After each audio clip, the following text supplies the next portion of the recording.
जय गुरु जी संगत जी, जय गुरु जी आंटी जी। ओम नमः शिवाय, शिव जी सदा सहाय। ओम नमः शिवाय, गुरु जी सदा सहाय। जय गुरु जी, शुक्राना गुरु जी, अनंतम अनंतम शुक्राना गुरु जी।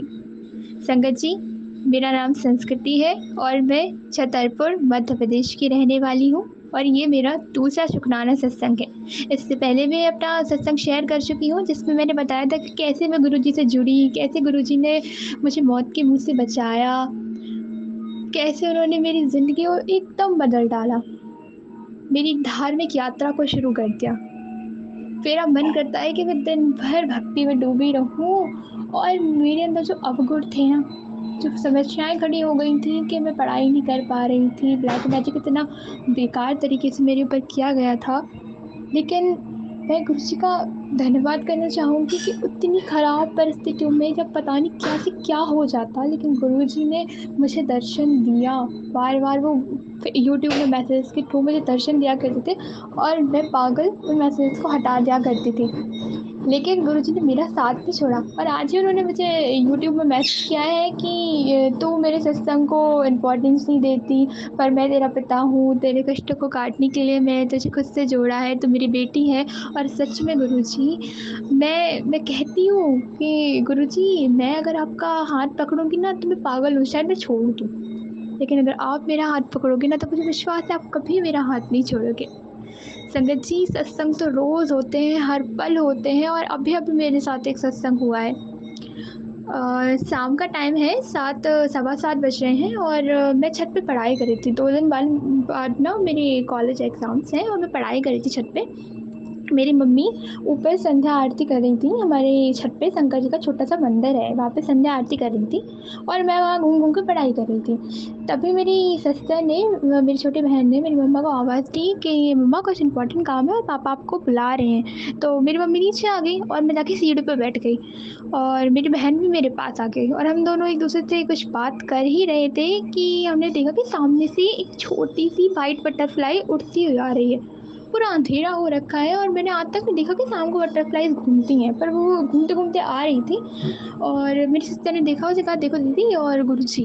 तो हम लोग क्या करते हैं ना, बटरफ्लाई या फिर हमें ऐसे मोर या कोई कबूतर वगैरह से कुछ दिखता है ना, तो हम लोग ये नहीं कहते कि देखो गुरुजी के इस स्वरूप के रूप में आए हैं, मोर के रूप में आए, मतलब डायरेक्ट गुरुजी कह देते कि देखो गुरुजी आए हैं। तो हम लोगों ने शुक्राना किया और बस जय गुरु जी बोल के मैं अपना पढ़ना स्टार्ट कर दिया। लेकिन मेरी बहन ने बोला नहीं नहीं दीदी, वो छत पे गए हैं और चलो ऊपर जाते हैं।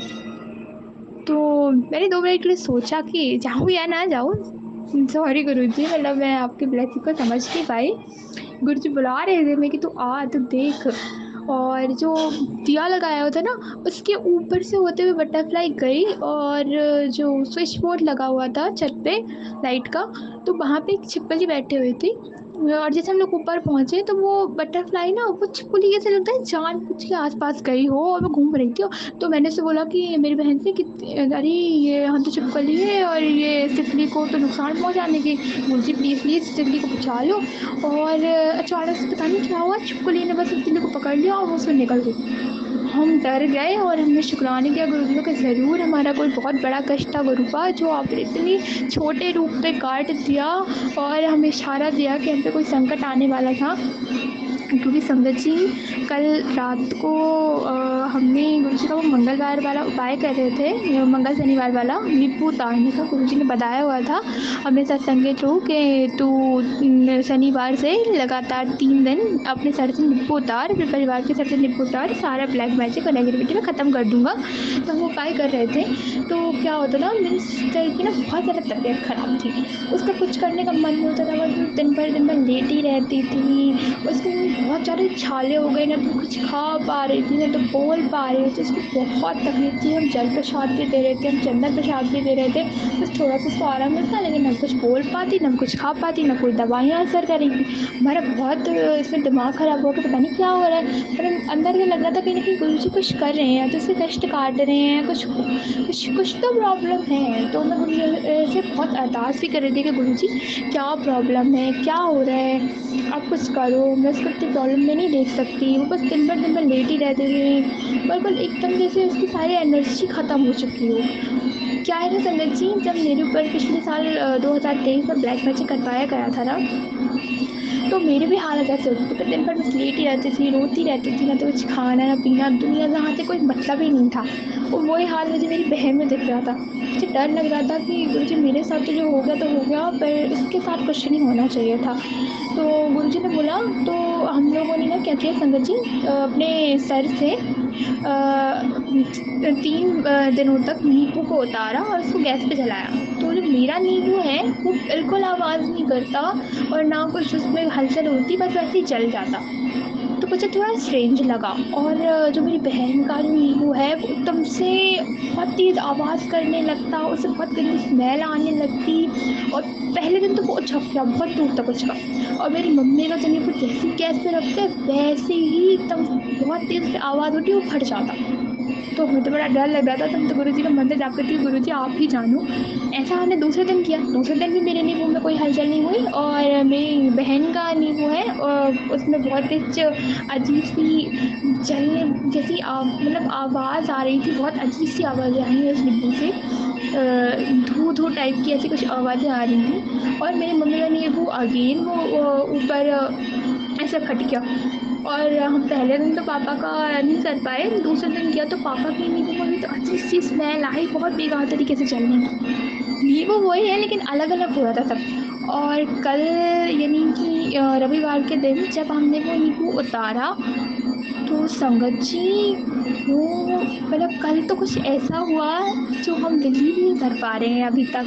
हमने गुरुपाद से जैसे ही मेरी मम्मी ने मेरे सर से ही उतारा तो उन्होंने प्रार्थना की, मैंने मेरे से प्रार्थना की, गुरु जी आज लास्ट डे है नहीं उतारने का, और जितनी भी नेगेटिविटी ब्लैक मैजिक जो हो सब इस पे से जल के खाक हो जाए।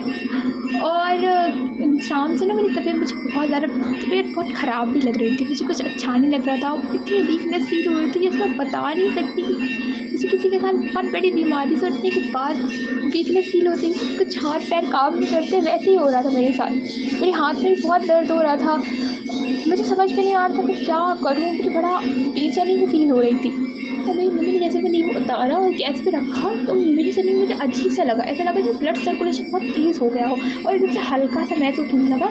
और मेरे नींबू से बहुत गंदी जलने की स्मेल आई, जो भी 2 दिन ऐसा कुछ नहीं हुआ, वो इतनी तेज़ स्मेल आई। लेकिन मेरी मम्मी को अजीब सा फील होने लगा, और हम सबको अजीब सा फील हो रहा था। और हमने क्या देखा संगत जी, उस नींबू में एक औरत का चित्र बना हुआ था, साड़ी का पल्लू डाले हुए, मेरी मम्मी ने देखा। और जैसे मेरी मम्मी ने बोला देखो इसमें एक औरत बनी हुई है, हम लोगों ने देखा तो साड़ी का पल्लू तो नहीं दिखाया गया, लेकिन आँख और मुंह बना हुआ था संगत जी। ये बहुत स्ट्रेंज था, पूरा नींबू जल गया लेकिन वो आँख और मुंह वाला हिस्सा नहीं जला। मैं सच में डर गई, पर मैंने गुरुजी का शुक्राना किया कि शुक्राना गुरुजी कि आपने इतनी बड़ी बला टाल दी।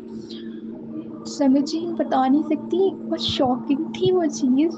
और इसके बाद मेरी सिस्टर के साथ उतारा तो उसको बड़ा अजीब सा लगा, उसके गर्दन में भारीपन था, वो उसका दूर हो गया उस दिन। और उसकी उसमें भी हमें आँख टाइप की बनी हुई दिखाई दी, जैसे चश्मा बना होता है ना, वैसा चश्मा बना हुआ था। और जिसका ऐसे उसका नींबू उतारा गया ना, तो उसको थोड़ा सा अजीब लगा, तो वो जाके बैठ गई बेड पे। उसने बोला, उसके पाँव में थोड़ा सा अजीब सा फील हुआ, उसके घुटनों के नीचे के हिस्से में।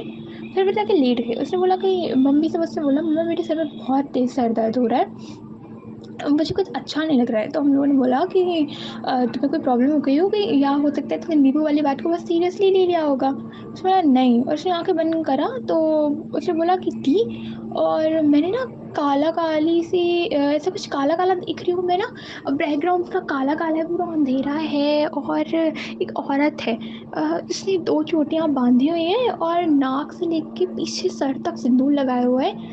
तो हम लोगों ने बोला ये काली माता तो नहीं है, तुम्हें काली माता के दर्शन तो है। मैंने गुरुजी से बोला था कि मुझे और तुम्हें काली माता के दर्शन करवाएं। वो कह रहे थे कि माता रानी के रूप में तेरे घर आऊँगा, तो मैं बोला काली माता के आप दर्शन कराना हमें। और हमारे यहाँ पे आदि कुमारी माता का मंदिर है, बहुत ही सिद्ध मंदिर है। तो उन्होंने बोला था गुरुजी हमें उनके भी दर्शन कराना, आप एक बार मिलवा दो माता रानी से। तो मैंने कहा हो सकता है काली माता के दर्शन हो रहे हूँ। उसने कहा नहीं दी, काली माता ऐसे नहीं होती। फिर उसका और तेज सर दर्द हुआ। तो हमने सच में इतना सीरियस नहीं ना, हमने जल प्रसाद उसको 1 बार दिया, 2 बार दिया, चंदन प्रसाद भी लगाया सर में, उसका सर दर्द ठीक नहीं हुआ। और उसकी आंखों से आंसू आए, कह रही मेरा रोने का मन कर रहा है। मैंने कहा हो सकता है तुम्हें माता के दर्शन हुए।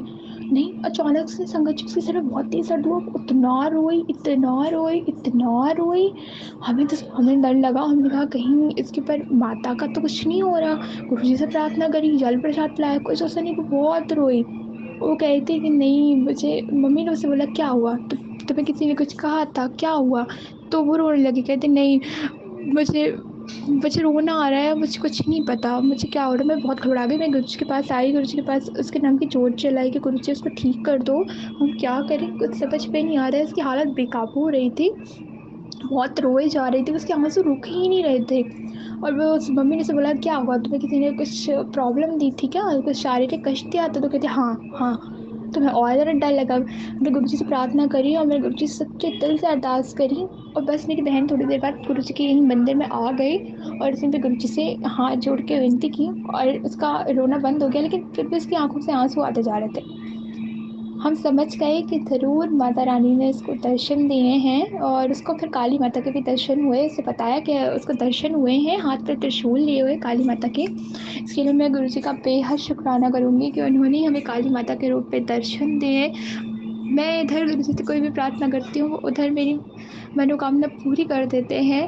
जैसे एक पिता अपनी बेटी की ज़िद पूरी करता है ना, नादानी में कुछ भी इज़्ज़त कर देते हैं ना बच्चे, और पिता उसको पूरा कर देते हैं। मेरे पापा बहुत प्यारे हैं, वो मेरी हर बात सुनते हैं, समझते हैं और उसको पूरा करते हैं। मैं आज रो के कुछ प्रार्थना कर रही थी, कुछ पर्सनल प्रॉब्लम थी पढ़ाई से रिलेटेड, तो बहुत रोए जा रही थी। मुझे रोना पहले आ नहीं रहा था, लेकिन गुरुपा के सामने मेरे यहाँ से रुकते ही नहीं है, वो आ जाते हैं। मैं कितना छुपा लूँ दुनिया से, पर गुरुपा से नहीं छुपा सकती। मैं बस बैठी हुई थी और मेरे अचानक से आंसू आ गए और मैंने उन्हें सारी प्रॉब्लम बताई। और संगत जी, आप बिलीव नहीं करोगे, मैं जैसे ही अंदर गई कमरे में और मैंने फ़ोन उठा के देखा कि ज़रूर गुरुपा ने कोई मैसेज भेजा होगा, मैं अरदास करके आई हूँ। गुरुजी कह रहे थे कि ये रोने धोने से कुछ नहीं होगा, सब व्यर्थ है, तू खुद कर जो करना है, दूसरों से उम्मीद मत लगा। मतलब मैं सरप्राइज़ हो जाती हूँ, ऐसे मैसेज मिलते हैं, हम जो इधर सोचते हैं वो मैसेज में आ जाता है। मैं बता नहीं सकती कि हर दिन चमत्कार होते हैं, हर दिन सत्संग होते हैं, हर पल सत्संग होते हैं। इवन हमारा घर से बाहर निकलना और इतना कहना है कि गुरुजी हमारे साथ चलो, गुरुजी हिंट देते रहते हैं कि हाँ मैं तेरे साथ हूँ। हर एक मोमेंट इतना स्पेशल हो जाता है। गुरुजी जब से हमारी ज़िंदगी में आए हैं, मैं गुरुजी का पॉकेट स्वरूप लेके कॉलेज जाती हूँ, जहाँ भी जाना होता है वहाँ जाती हूँ, तो हमारे काम इतनी आसानी से बन जाते हैं कि अब खुद विश्वास नहीं होता कि ये ऐसा हो कैसे सकता है। मैंने एक दिन गुरुजी से अरदास करी कि गुरुजी, और आप तो हमारे नाना जी हो, तो अगर आपने हमें अपनी नातिनों के रूप में स्वीकार किया है गुरुजी, तो आप हमारे लिए ना गिफ्ट लेके घर आना। तो ऐसा ही हुआ। हमारे यहाँ पे माता संतोषी के व्रत का उद्यापन था, तो उसके साथ ही हमने हमारे कुछ फ्रेंड्स और रिलेटिव्स को भी बुलाया हुआ था। तो हमारी कॉलोनी में रहती हैं, वो हमारी फैमिली फ्रेंड है, उनकी बेटी वो आई। और जैसे ही वो आई, उनके पास से बहुत अच्छी स्मेल आ रही थी, बिल्कुल, और उन्होंने परफ्यूम नहीं लगाया हुआ था और उनके पास से गुलाबों की इतनी अच्छी स्मेल आ रही थी। और हमारे दिल ने एक बार आवाज़ बोली कि ये गुरुजी तो नहीं आए, उनके रूप में आई, ये नहीं पता चला, पहले लगा कि गुरुजी तो नहीं आए। और मेरा जो पैरेट है, हमारा मिट्ठू है, वो उनसे काफ़ी क्लोज़ है और वो हमेशा उनसे बात करता है, उनके साथ अच्छा रिएक्ट करता है। लेकिन उस दिन कुछ अलग ही था। पिट्ठू को ऐसा लग रहा था जैसे मतलब कुछ अलग एहसास हो रहा हो कि कुछ पॉजिटिव एनर्जी है। वो उनसे इतनी प्यार कर रहा था, कुछ में समझ भी नहीं आता। इतना तो वो 10 साल में हमारे साथ भी कभी कनेक्ट नहीं हुआ जितना उस दिन कर रहा था वो। फिर वो जैसे अंदर आके बैठी, उनके आने से माहौल एकदम चेंज हो गया। हम लोग थोड़ी देर पहले बहुत थका थका महसूस कर रहे थे काम की वजह से और पढ़ाई की वजह से। मैं रात भर जाके पढ़ाई कर रही थी, तो मैं सोई नहीं थी, मुझे बहुत ही डिप्रेस फील हो रहा था, बहुत ही थका थका हुआ सा महसूस हो रहा था। हम सब लोग रेस्ट ही कर रहे थे जब वो आई, और उनके आते ही हमारे अंदर एकदम एनर्जी आ गई और एकदम खुशनुमा माहौल हो गया, हंसी मजाक बिल्कुल। और हमारा दिल बार बार कहता नहीं, ये तो गुरुजी आए होंगे, ये तो गुरुजी आए होंगे। और ऐसा ही था संगत जी, और वो गिफ्ट लेके आई हुई थी। मैंने आज बोला था कि गुरुजी और आप आना 2 मई को, सॉरी 2 मई को मैंने ये बोला कि गुरुजी और आप आना तो गिफ्ट लेके आना, प्लीज़ गिफ्ट लेके आना, आप ऐसे मत आना। ये मेरी नादानी, उसके लिए माफ़ कीजिए गुरुजी, मैंने ऐसा बोला। और मेरी सिस्टर ने बोला कि हाँ आप चॉकलेट लेके आना गुरुजी, और ये होगा तो हम साइन समझ जाएंगे। और वो मेरी सिस्टर के लिए गिफ्ट लेके आई बर्थडे का। उसका बर्थडे दिसंबर में होता है और उसके लिए वो पहले ही उसे गिफ्ट दे चुकी हैं, फिर भी वो गिफ्ट लेके आई। हम समझ गए इस बार कि ये गुरुजी हैं। और जो कलर गुरुजी ने बताया था कि आज ब्लैक एंड वाइट चोले में तेनों दर्शन दूंगा, और वो ब्लैक एंड वाइट टॉप उसके लिए लेके आई, जैसा हमें डिज़ाइन पसंद है। उन्हें हमने कभी नहीं बताया कि हमें ऐसी कोई चीज़ पसंद है, क्योंकि हम लोग थोड़े इंट्रोवर्ट पर्सनैलिटी के हैं, तो हमारे बारे में हम जिससे ज़्यादा इतने घुलते मिलते नहीं हैं। और हमारी पसंद के बारे में गुरुजी के अलावा और कोई जान भी नहीं सकता अच्छे से, बल्कि हमारी पसंद का एग्जैक्ट फिटिंग का। हम सरप्राइज थे कि ऐसा हो कैसे सकता है। ठीक है, हम ये भूल जाते हैं ना कि गुरुजी सब कुछ कर सकते हैं, वो सब कुछ कर सकते हैं। शुक्राना गुरुजी। संगत जी, मुझे और मेरी सिस्टर को दोनों को एक साथ टाइफाइड और मलेरिया हो गया था, और मेरी तबीयत बहुत ख़राब थी और हम दवाई खा रहे थे, तो उस समय और ज़्यादा नींद और कमज़ोरी बढ़ती जा रही थी। समझ में आया था ऐसा क्यों हो रहा है, जबकि हम दवाई जल प्रसाद से ले रहे थे और मेरे एग्ज़ाम थे, इसलिए फिर मैंने दवाई नहीं ली और मैंने बोला अब जो होगा गुरुजी जानेंगे। मेरे प्रैक्टिकल एग्ज़ाम्स थे, मैंने कहा मैं नहीं खाऊंगी दवाई, और अब जो होगा गुरुजी जानेंगे। और हमने दवाई भी नहीं खाई, और हमारा जल प्रसाद पे ही हमने भरोसा किया और चंदन प्रसाद लगाया। और अब हमने जब ब्लड टेस्ट करवाया है अपना, तो मेरा और मेरे सिस्टर, हम दोनों का जो रिपोर्ट्स वगैरह है ना, सब नॉर्मल आया है, कुछ ही नहीं है। जबकि हमने तो एक दिन भी ठीक से दवाई नहीं खाई थी। हमारी गुरुपा ने हमारा सारा बुखार, सारी प्रॉब्लम्स दूर कर दी। और मेरी सिस्टर को स्नोफिलिया भी हो गया था, उसकी भी उसकी दवाई कुछ नहीं ली, उसने गुरुपा के जल प्रसाद पर भरोसा किया और उसका स्नोफिलिया भी बिल्कुल ठीक हो गया। मेरी मम्मी को मेजर यूरिन इन्फेक्शन हो गया था, जो उनकी पल्स सेल्स है जो मिनिमम 5 होनी चाहिए, 1 से 5 के बीच पे होनी चाहिए, वो उनके 50 और 51 हो गए थे। और मेरी मम्मी को लग रहा था कि अब पता नहीं क्या होगा। उनके साथ पहले भी ऐसा हो चुका है 2-3 साल पहले, वो भी उनके पे ब्लैक मैजिक कुछ हुआ था। उसके बाद उनके साथ ऐसा हुआ था कि उनकी मेजर हेल्थ इश्यूज़ हो गए थे, तब भी भगवान ने उन्हें बचाया है। और अब उनके साथ ये हुआ था 2-3 सालों में, तो उनकी हालत बहुत ज़्यादा ख़राब हो गई थी, साथ में टाइफाइड भी हो गया था। मेरे कुछ समझ में नहीं आता, और दवाइयाँ उन्हें सूट नहीं करती, उन्हें बहुत ही ज़्यादा प्रॉब्लम होने लगती है। तो फिर समझ में नहीं आता हम क्या करें। तो उन्होंने भी गुरुपा के जल प्रसाद पर भरोसा रखा और उन्होंने प्रार्थना की, गुरुजी मेरी बेटियों का और मेरा टेस्ट होने गया है, सब कुछ नॉर्मल आया, आप संभाल लेना। और शायद ऐसा पहली बार हुआ है कि हमारी रिपोर्ट्स नॉर्मल आई हैं। इसके लिए मैं गुरुजी का शुक्राना करना चाहूँगी। गुरुजी ने मुझसे रोज़ मैसेज कर रहे हैं, तू शुक्राना कर, तो गुरुजी तुझे गुड न्यूज़ मिलेगी, तो शुक्राना कर, शुक्राना कर। सॉरी गुरुजी कि मैं शुक्राना नहीं कर पा रही थी, पर मैं आज शुक्राना कर रही हूँ आपका। गुरुजी प्लीज़ मेरा काम बना दीजिए, मेरी एक अरदास है आपसे, उसे बस पूरा कर दीजिए, तो फिर मैं अपना बहुत बड़ा वाला शुक्राना सत्संग शेयर करूँगी। प्लीज़ गुरुजी मेरी अरदास सुन लीजिए। संगत जी, अब मैं अपनी सत्संग को यहीं विराम दूंगी। मैं गुरुजी का मंत्र जाप करूंगी। ओम नमः शिवाय, शिव जी सदा सहाय। ओम नमः शिवाय, गुरु जी सदा सहाय। जय गुरु जी, शुक्राना गुरु जी, अनंतम अनंतम शुक्राना गुरु जी। जय गुरु जी, शुक्राना गुरु जी। संगत जी, अगर आप भी अपना कोई सत्संग शेयर करना चाहते हैं तो डिस्क्रिप्शन में दिए गए व्हाट्सएप नंबर पर लिखकर या अपनी प्यारी सी आवाज़ में रिकॉर्ड कर भी हमें भेज सकते हैं। हम जल्द ही आपका सत्संग संगत जी के साथ शेयर करेंगे। जय गुरु जी, शुक्राना गुरु जी। ओम नमः शिवाय, शिव जी सदा सहाय। ओम नमः शिवाय, गुरु जी सदा सहाय।